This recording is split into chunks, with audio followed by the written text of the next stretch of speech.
Game of the Year. SIFTD's Game of the Year for 2017. Well, at least Matt, Kyle, and Shane Satterfield. I don't think we have an official word, really. I mean, if probably whatever depends, you pick, whatever you pick is probably the official one because it's your site. I guess. But we actually might have an official one this year.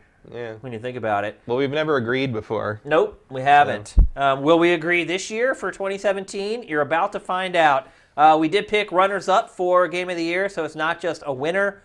Matt, what, in your opinion, is the second best video game released in 2017? I had to go with The Legend of Zelda Breath of the Wild on this one. Because while I have my misgivings about the reaction to it, like, I played this game for 130, 140 hours. There's a reason, yeah. And it was just, you know, I'm a big open world fan. I'll play just about anything that has an open world because I'm a sucker for that. I play really bad open world games. I mean, I played Mad Max. I played Mad Max for like 80 hours. You did, that's right. I forgot about that. And this one just like hooked me, pulled me in, and I just kept going and going and going. Even if I played like a couple hours and like all I did was climb things and like find a Korok seed and like find a shrine, you know, I could do nothing of value in the game for hours and I still enjoyed it. Yeah. Like it was just the experience of playing the game is a joy, and like that's a rarity in these games, and that's kind of the, you know, as Reggie might say, it's the Nintendo difference,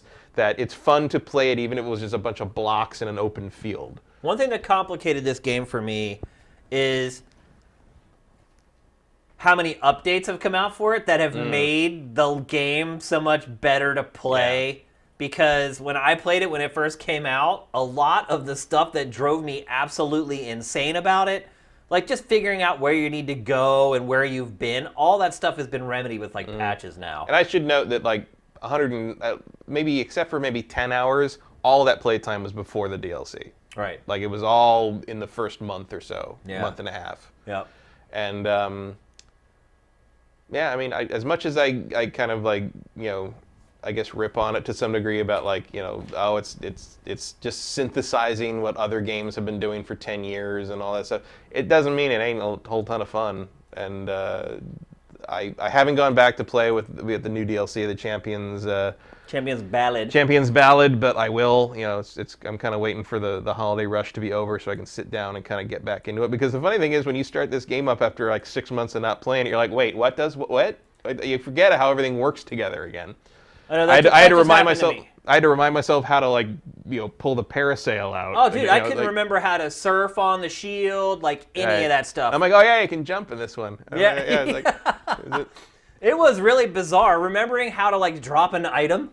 Yeah. I was like, how do I drop something? I can't. I'm like, do I have to throw it and it's like just gone? Like it took me a while to kind of get back into the groove. And I'll also say that like one of the things that also like made me, you know, kept my opinion of it like buoyed and high over the summer and the fall was my friend Jason, who has been playing with his 4-year-old daughter. And she's 4 years old and she can run him around. She can fight with him. She knows to put the different clothes on him when it gets cold or hot. It's her favorite thing is changing Link's clothes. Of course, it's like, oh yeah. And now he's going to wear this, and now he's going to wear that, and she loves it. And they played the whole game together and beat Ganon and did the whole thing. And just watching this kid like kind of discover video game and the Zelda, yeah. And Zelda, it was great. And it's like, you know, I gotta kind of give it up to this game that like, you know, manages to be innovative and deliver to the hardcore fan base what they really have wanted for a long time, but also like charms a 4-year-old into loving it on this degree. It's like, I mean, it's like they didn't compromise the game in the name of pulling in the, you know, the hardcore audience, and they didn't like make it a kiddie game to pull. They just made a great game and everyone sees it. But isn't that the magic of Nintendo? That's what Nintendo does better than anyone else. It can make games that you can enjoy whether you're 3 years old or 83 years old, and that to me is Nintendo's special sauce that no other publisher gets. And I don't think, in all honesty, a lot of publishers even try. They're just like, we're making this for the 18 to 34-year-old. Done. Right. They don't even think about that whole other half of the market. Put a man with a shaved head and his back to the camera on the cover and call it a day. You know? Pretty much. It's something between his legs that's related to actually what's happening in the game. Yeah, totally. All right, so my runner-up for Game of the Year is Super Mario Odyssey. So, as you guys know, I'm a gameplay first guy. I've loved 3D platformers ever since they first were invented. It's a great 3D platformer. The gameplay in this game is absolutely sublime, as it always has been. I love the variety in this game. Again, much like Zelda, you can enjoy this game whether you're 3 or 73. It doesn't make a difference. It keeps you on your toes. You're never doing the same thing for very long.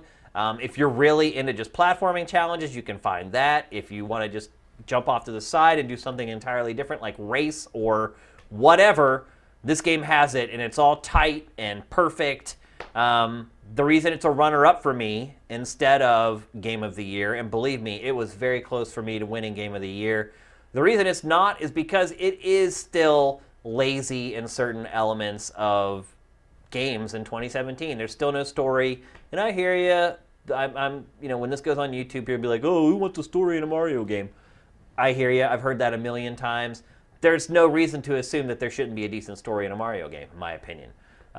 It's not very cinematic. There's a lot of things that other games do, and the developers spend a lot of time and work and resources on doing that Nintendo just doesn't even bother with in the Mario franchise. But if you're talking about just gameplay, and the visuals are okay, I think they're doing a pretty good job with what they got with the Switch as far as hardware is concerned.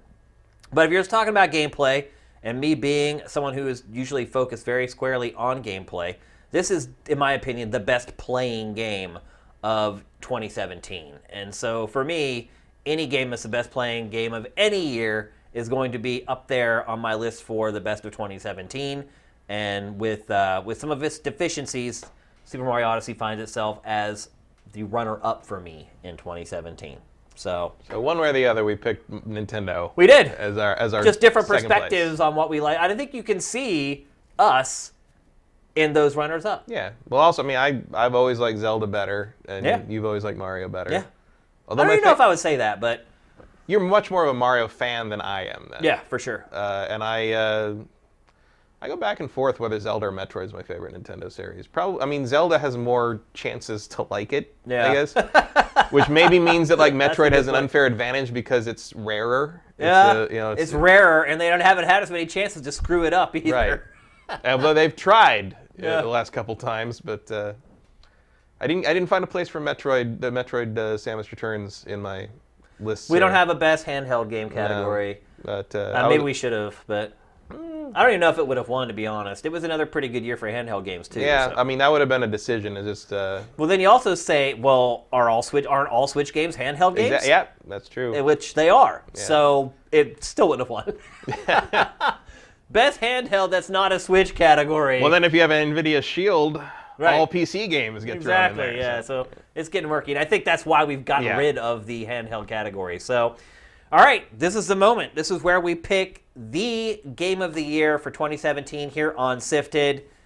And everybody knows mine. Well, actually, well, yeah, I guess they do kind of know yours. Have you said already on prior shows what it was? I've mentioned that it's still my favorite for the year, but as recently as probably a month ago, I think. Okay. Well, I have not. Yeah. But here's the thing. Matt and I have chosen the same Game of the Year for 2017, and that game is Horizon Zero Dawn. Game of the Year 2017. I've been a Horizon stan since the end of February, basically. I've been raving about this game for 10 months now. But there's just nothing else like this. Every time I played Zelda, Zelda being my number 2 pick, every time I pulled that bowstring back, I would think man, I wish this played as well as Horizon. The combat in Horizon works so much better, and the frickin' sword doesn't break, and the enemies are more interesting. The approaches to combat are more interesting. The traps add another dimension. I run around this world and just play and trap and hunt things for no reason other than the enjoyment of it. And that's very rare in this kind of game for me. I have to have an objective, and in this I just play it to play it.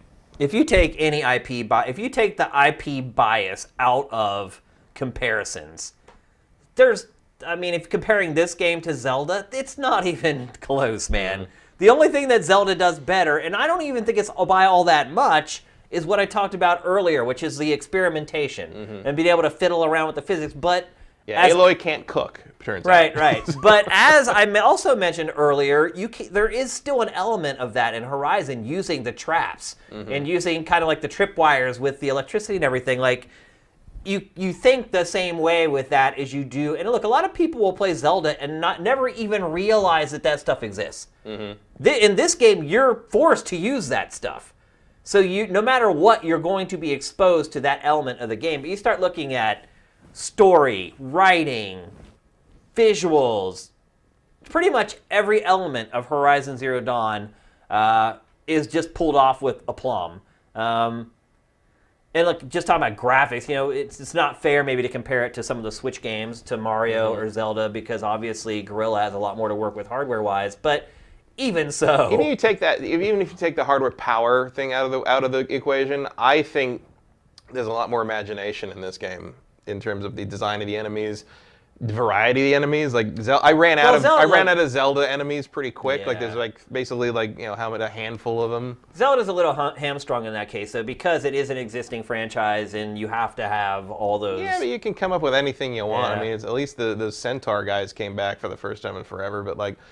It just felt like you're fighting the same thing a lot, and like that does happen in this, but like there's so many more. Everything's a different challenge, and your damn weapon doesn't. I mean, the fragile weaponry in Zelda was a real strike. If the weapons were not even that they didn't break, if they broke like twice as long, if they had maybe twice as much durability, I would have had a much better time playing that game. But like, I don't have a complaint about Horizon. You can't. It's like it's almost peerless. I'm like, I wish the lip sync was better. Yeah, I'm wondering. That's it. That's all I got. I'm wondering what people find fault with in this game. Well, people talk about how like they think the open world is empty and there's nothing to explore, nothing to see, and nothing to do.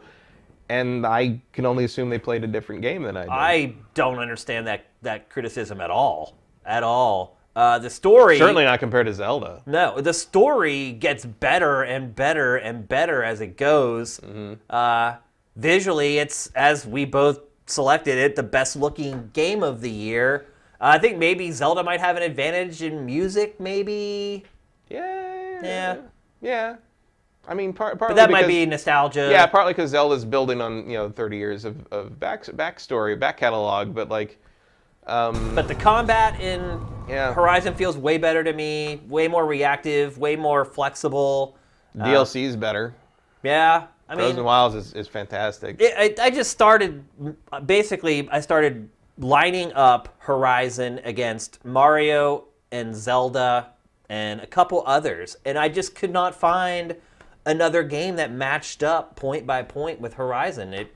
It's the most complete game of 2017, in my opinion. And look, it took 7 years, and people may call that cheating, but the bottom line is the end product is freaking amazing.